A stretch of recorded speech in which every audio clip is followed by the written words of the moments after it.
सूचना महानिदेशक बंशीधर तिवारी ने न्यूज वन इंडिया से खास बातचीत की है। उन्होंने कहा कि मुख्यमंत्री जी ने स्पष्ट निर्देश दिए हैं कि चारधाम यात्रा की सुरक्षा प्राथमिकता है। इसके साथ ही सभी प्रकार की तैयारियां दुरुस्त की जा रही है और अब एकाएक जो यात्रियों की संख्या में इजाफा हुआ था, अब वह धीरे धीरे नियंत्रित हो रही है। इसी के साथ साथ उन्होंने क्या कुछ कहा, सुनाते हैं आपको।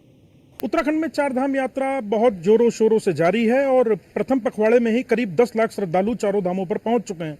इस बीच कई व्यवस्थाएं, कई परेशानियों की भी चर्चा हुई है। हालांकि सरकार ने अब एक हाई लेवल कमेटी का और गठन कर दिया है। आज कमिश्नर विनय शंकर पांडे और डीजी सूचना ने ज्वाइंट एक बड़ी प्रेस कॉन्फ्रेंस की है। डीजी साहब से समझते हैं आखिर क्या तैयारी है, क्या प्लान है।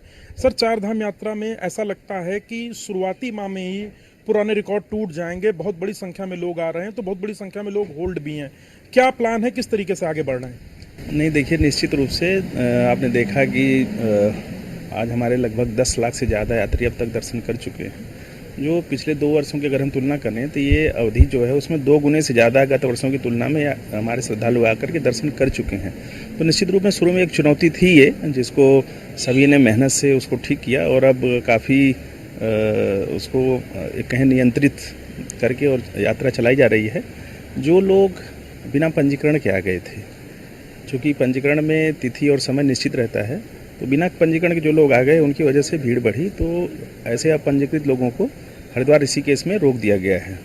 वो करीब 7,000 का एक हम कहें संख्या है उनकी, जिसमें चूँकि अब ऊपर खाली हुई जगह, तो कल भी 1,000 भेजे गए थे, आज भी 1,000 भेजे जा रहे हैं। तो चूँकि सुरक्षा ज़रूरी है और जो हमारे यात्री हैं उनकी सुरक्षा के दृष्टिगत और सुविधा के दृष्टिगत ये निर्णय लिया गया है। तो जो आ गए हैं उनको भेजा जाएगा। 31 मई तक ऑफलाइन पे रोक है।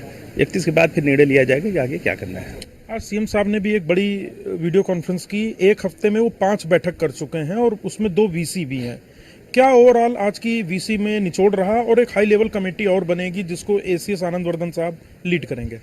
देखिए, पहले भी अपर मुख्य सचिव महोदय को उन्होंने निर्देशित किया था, कमेटी बनाई, यात्रा प्राधिकरण बनाने पर वो विचार कर रही है कि जो पिछले दिनों का अनुभव है उनको देखते हुए आगे हम लोगों को कैसी व्यवस्थाएं करनी है और जो यात्रा प्राधिकरण बनाया जाएगा वो कैसे काम करेगा, ताकि मंदिर, हमारे होटल एसोसिएशन, जो टूरिस्ट एजेंट्स हैं, वो एडमिनिस्ट्रेशन, वो सब एक साथ मिल करके काम करें।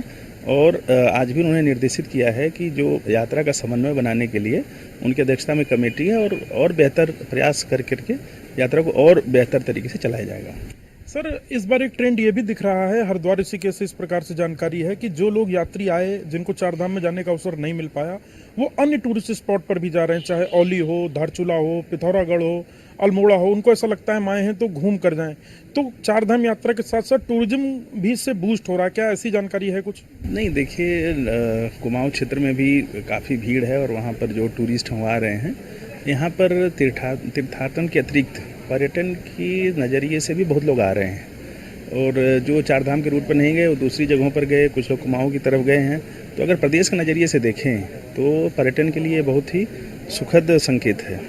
तो आप थे डीजी सूचना, जिन्होंने कहा है कि बीते वर्षों की सारे रिकॉर्ड ध्वस्त हो चुके हैं और राज्य सरकार की पहली प्राथमिकता प्रत्येक नागरिक की सुरक्षा है जो यात्रा पर जा रहे हैं।